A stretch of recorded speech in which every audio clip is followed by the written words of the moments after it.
Hola a todos, yo soy Dani, bienvenidos a mi canal.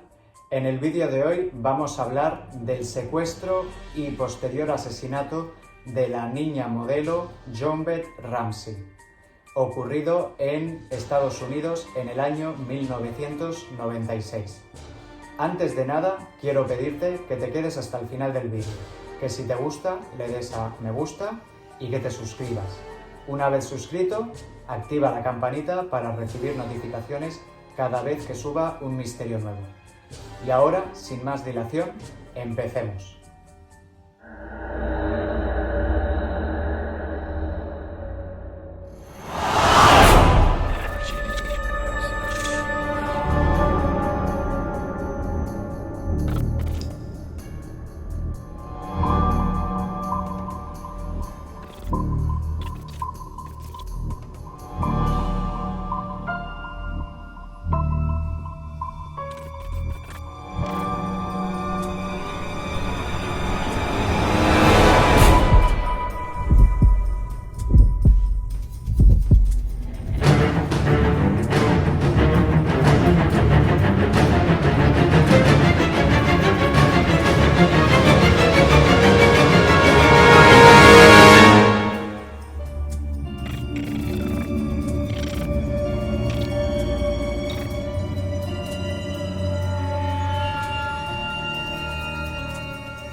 El caso de JonBeth Ramsey es uno de los casos policiales más misteriosos que existen hasta la fecha y que a día de hoy todavía no se han logrado resolver.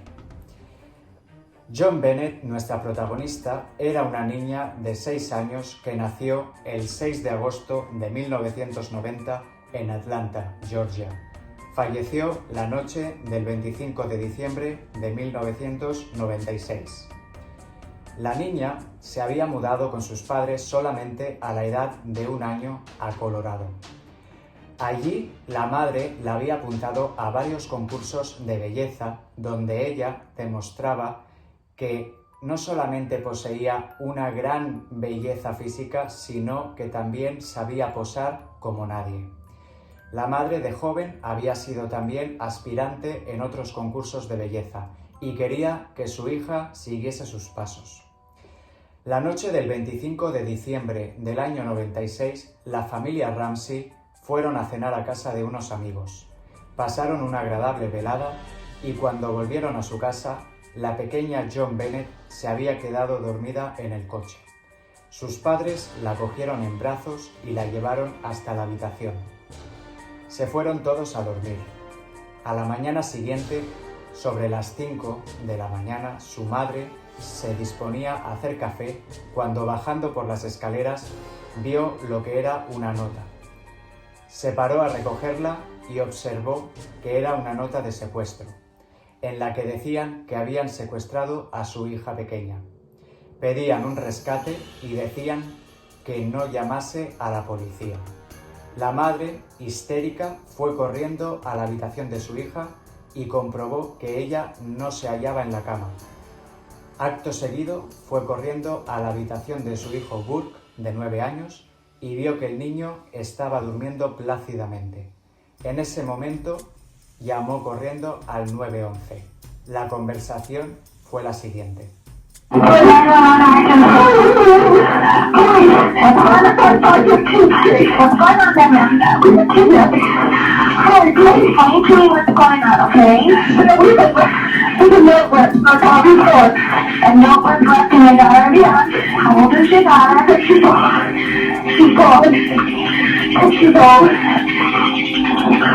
How long ago was it? I don't know. I just don't know. Someone about this is the same as Jessica? What? Is the same as him now? How do you know it? There's a little ransom out here. It's a ransom now? It's a BTC. Victory. Great. Okay, what's your name? Are you happy with him? Oh my God! Okay, I'm setting it up to film, okay? Do you know how long she's been on it with them? Hey, will you tell us this money? Oh my God, please. Okay, come this is money. I have money. Take the people. Okay. Happy. Patsy? En el momento que Patsy colgó el teléfono, avisó corriendo a su marido, que a la vez avisó a sus amigos para que lo ayudasen a encontrar a su hija. En ese momento, cuando vino la policía, empezaron a buscar por todos y cada uno de los rincones de la casa.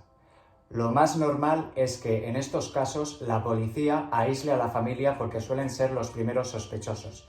Pero en este caso los agentes, que eran novatos en el tema, cogieron a la familia y les pidieron colaboración en encontrar a la niña. El padre, por su cuenta, empezó a buscar por la casa, a lo que, junto con su amigo, lo primero que hizo fue bajar al sótano. Allí fue donde encontró el cuerpo muerto de su hija, Joan Bell, envuelto en una sábana blanca y con una cinta adhesiva en la boca de la niña y cuerdas en sus manos y cuello, que daba a entender que la habían estrangulado. La autopsia decía claramente que la causa de la muerte de la niña había sido por asfixia por estrangulamiento y un trauma craneocerebral. Por otra parte, también se había visto que la niña había sido abusada sexualmente debido a unas manchas de sangre que se encontraban en su ropa interior. Lo sospechoso de este caso es que la niña había sido encontrada en el sótano junto a una maleta que estaba cerca de la ventana, una ventana subterránea que estaba rota, por la que posiblemente había entrado el supuesto secuestrador y asesino de la pequeña Joan Bennett. Aquí el caso es que realmente habían cosas que no concordaban. Por una parte, el papel y la tinta donde el secuestrador y asesino había escrito la amenaza había sido tomado en la propia casa de los Ramsey, eran de ellos. Y la carta era nada más y nada menos que de 2 páginas y media. ¿Qué secuestrador escribe una carta tan larga dentro de la casa donde está secuestrando a una niña y que cabe la posibilidad de que pueda ser encontrado por sus padres? Por otra parte, esta ventana que se hallaba rota en el sótano tenía una telaraña. Los agentes de policía vieron que la telaraña no estaba en ningún momento rota. Si una persona adulta se hubiera metido por esa ventana, lo más probable es que hubiera roto la telaraña. Eso no llegó a pasar, con lo cual dio a entender que esa persona que había matado a la niña en ningún momento había entrado por el sótano, sino por la puerta principal de la casa. Como sospechoso principal estaba su padre, John Bennett. John era un hombre muy rico, era un empresario que ganaba millones y millones de dólares al año. Tenía varias habitaciones en su casa, tenía un jet privado y una vida de lujos. Era muy extraño que en la carta de secuestro donde pedían la recompensa, la cantidad pedida fuera solamente de $18,000. Extraño porque, como he comentado, este señor era muy rico y un secuestrador podía haber pedido una cantidad mayor y una cantidad menos precisa, $100,000, $1.000.000, pero $18,000. Luego investigaron y descubrieron que $18,000 era lo que había percibido el señor Ramsey como paga extra de Navidad por aquella época. Un poco sospechoso, ya que el secuestrador no habría podido averiguar esa cantidad que había cobrado John, a no ser que fuera él mismo quien estaba escribiendo la carta y quien había matado a su hija. Por otra parte, las señales de que la pequeña Joan Bell había sido abusada sexualmente apuntaba en todo momento a su padre. Por otra parte, John se encontraba más frío que Patsy frente a la policía. Fue él el que los dirigió hacia la cocina donde se encontraba la carta de 2 páginas y media, tan extraña y que la policía no llegaba a entender por su contenido. Una de las partes decía lo siguiente: escucha cuidadosamente. Somos un grupo de individuos que representan una pequeña facción extranjera. En este momento tenemos a tu hija en nuestro poder. Está a salvo e ilesa, y si quieres verla con vida, debes seguir nuestras instrucciones al pie de la letra. Cualquier desviación de mis instrucciones dará como resultado la ejecución inmediata de tu hija. También se le negarán sus restos para un entierro adecuado. Tienes un 99% de posibilidades de matar a tu hija si intentas hablar con alguien. Si sigues nuestras instrucciones, podrás recuperarla con vida. Tú y tu familia estáis bajo un escrutinio constante, así como las autoridades. No nos subestimes, John. Depende de ti ahora mismo. Esto es un fragmento de la carta que el supuesto secuestrador había mandado a la familia Ramsey.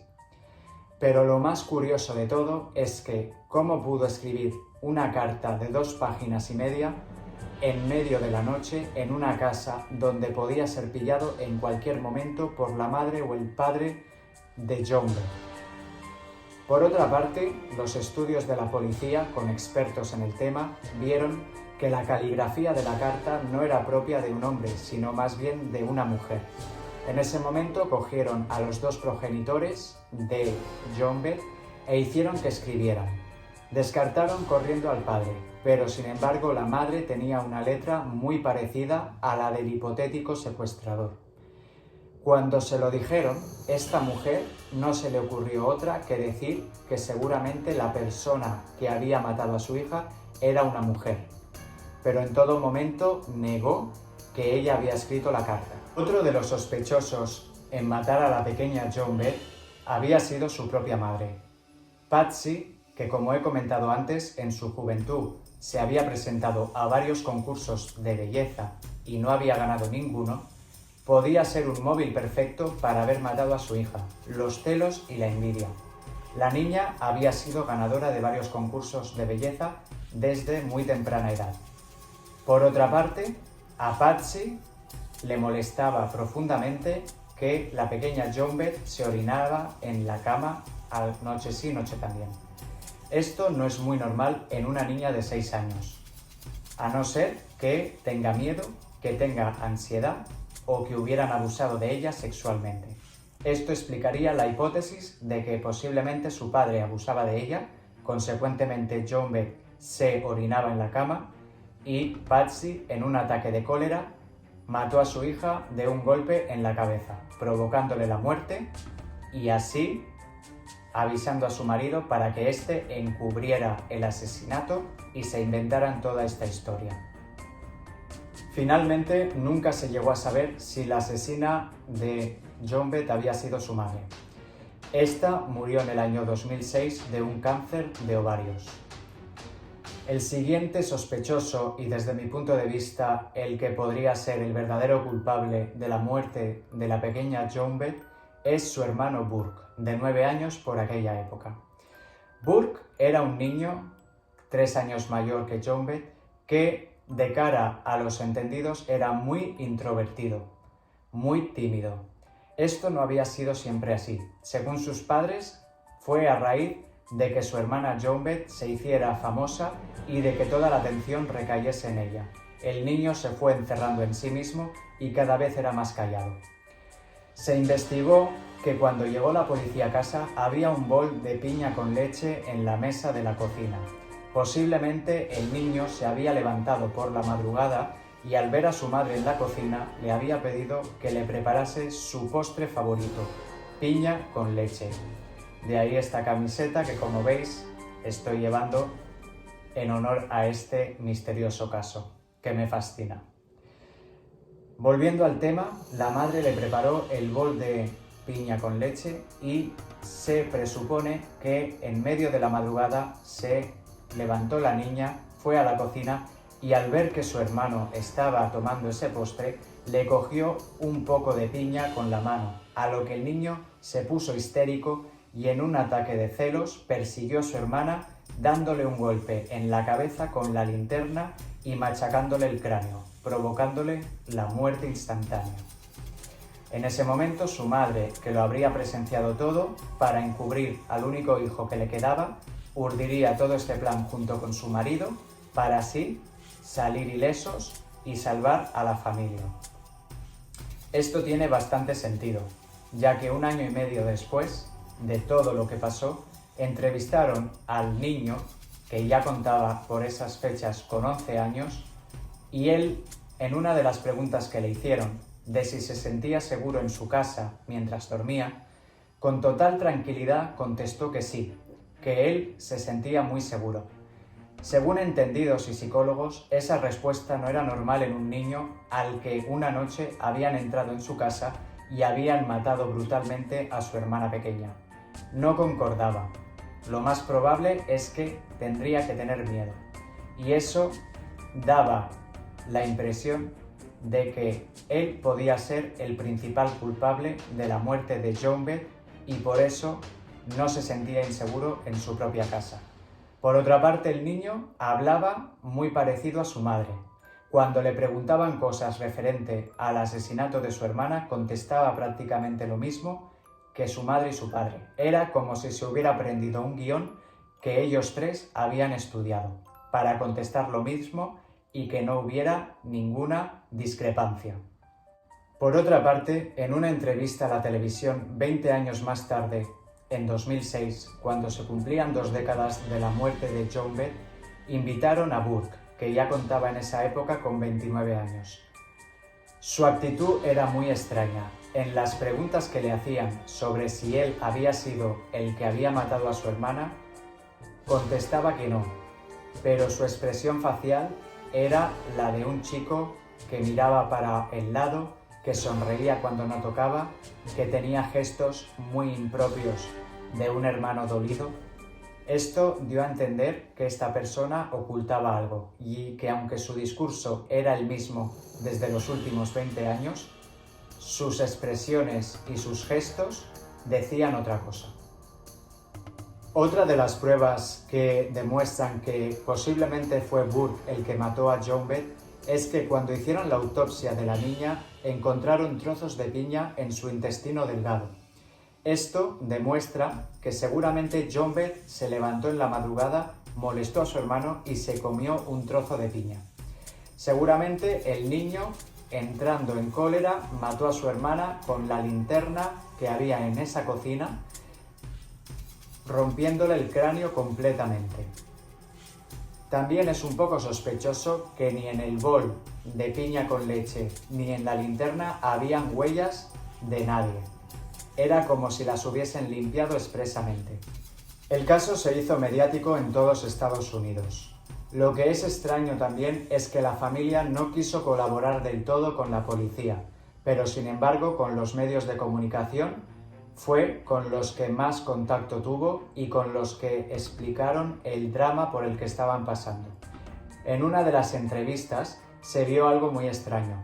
Cuando le preguntaban a la madre de Joan Beth, a Patsy, si ella estaba segura de que habían secuestrado a su hija, en un momento contestó con la cabeza que no.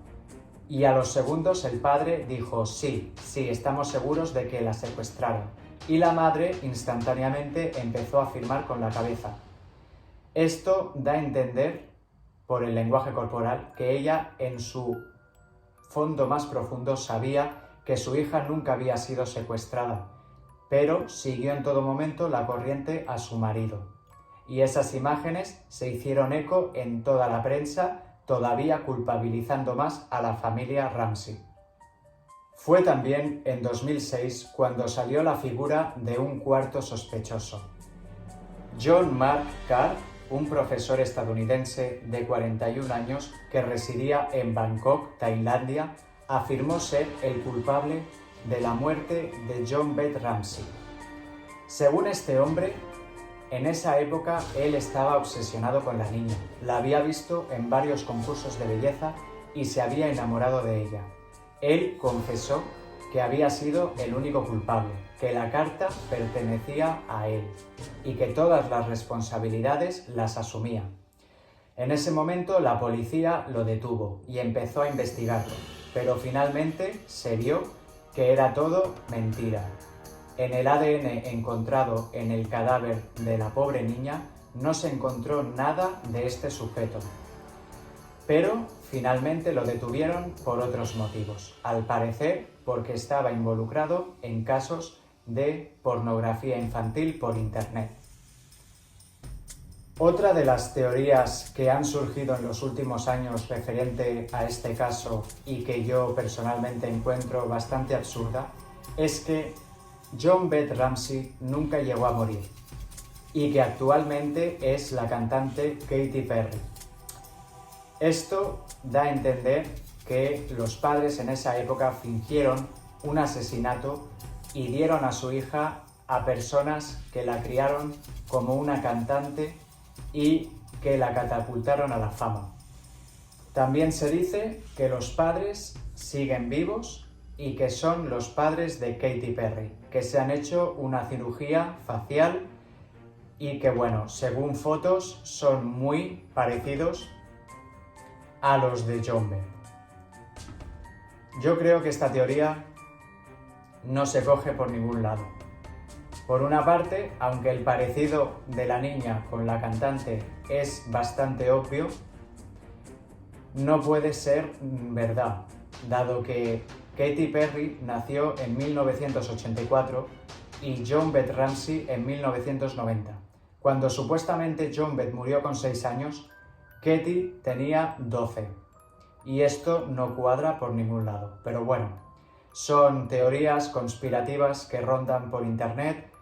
Bueno, gente, y hasta aquí el vídeo del asesinato de JonBeth Ramsey, la niña modelo. No sé, ¿qué pensáis? ¿Quién creéis que fue el asesino?